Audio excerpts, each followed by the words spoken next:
Salam alaikum. Malekoum.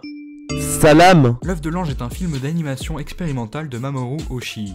Un grand homme connu notamment pour avoir bossé sur Pat Labor 1 et 2 ou encore Ghost in the Shell. Oh wow.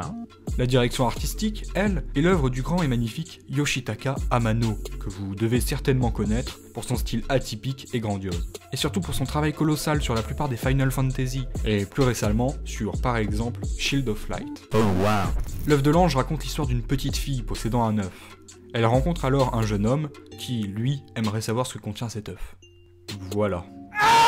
Oui, je vous l'accorde, cela est très flou. Mais comme pour Nature Noire, le présenter me fait assez mal, tant cela est difficile et inutile, tant le scénario n'est pas si important, voire effacé parfois, laissant place à une contemplation d'un univers magnifique et particulier, fourni en symboles. Mamoru Oshii est un réalisateur japonais de cinéma d'animation et de cinéma, producteur et scénariste de manga, feuilletons radiophoniques, jeux vidéo, cinéma et auteur de romans et d'essais. Quel homme! Bon, c'est bon, je l'ai? Sa carrière aussi grande qu'hors sujet devrait faire l'objet d'une vidéo entière, voire d'un reportage, tant elle est impressionnante. Littéralement, Oshii est un monstre de l'animation japonaise. Et puis, j'avoue que ce serait amusant d'avoir les différends qui opposaient Miyazaki et lui. Oh no. Notamment sur le point de vue artistique. Miyazaki reprochant à Oshii de ne pas assez chercher à divertir, et Oshii lui reprochant d'être trop idéaliste. Je suis un homme en colère. Des discussions qui auraient pu être très intéressantes. Et oui, même passionné d'animation, on reste avide de clash. L'œuf de l'ange possédant que très peu de dialogue et communiquant le plus souvent par symbolique, je vais seulement vous montrer la première scène qui débute tout cela. Je vous préviens, le contraste entre mes vidéos super rythmées va se faire sentir.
L'œuvre de l'ange a un propos religieux assez présent, ainsi qu'un univers visuel particulièrement marquant. Comme dit plus tôt, les personnages parlent très rarement, voire quasiment pas. C'est une œuvre qui se passe dans le silence, seulement les bruits du vent, et parfois quelques musiques. Nous sommes alors plongés dans les ténèbres, avec l'utilisation de couleurs plutôt sombres. La couleur ne compte pas, c'est la race qui compte. C'est une œuvre basée sur, bien que je me répète, la contemplation.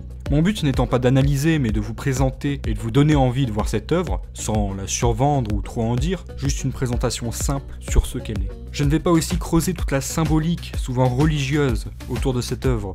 Tout se joue sur le ressenti, qu'il soit négatif ou positif. Oh wow. Mais je ne pense pas que l'œuvre de l'ange peut vous rendre indifférent. Ok. L'œuvre de l'ange possède une direction artistique de folie. En même temps, merci à Mano. Et une animation qui semble être faite entièrement à la main. Le film étant sorti en 85, ça peut s'expliquer. C'était bien avant, c'était bien maintenant. Et personnellement, j'aime tout particulièrement ce charme que cela procure. L'animation apporte aussi un soin absolu aux détails. Sans vous mentir, rien que l'animation m'a complètement fasciné. Couplé à cela, la direction artistique d'Amano, et j'étais aux anges.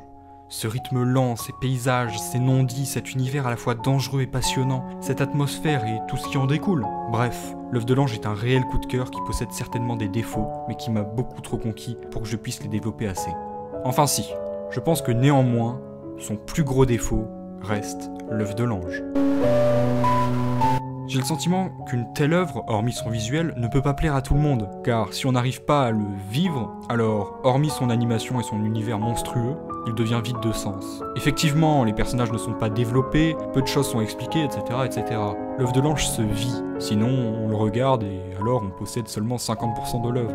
Et je ne pense pas que tout le monde peut le vivre. Si on est habitué à un rythme rapide, à ce qu'on nous tende la main pour tout nous expliquer, peu importe l'univers ou l'histoire, et si on n'aime pas se perdre dans une œuvre tout simplement, alors l'œuvre de l'ange est certainement dure à aimer. Mais certainement pas impossible d'accès.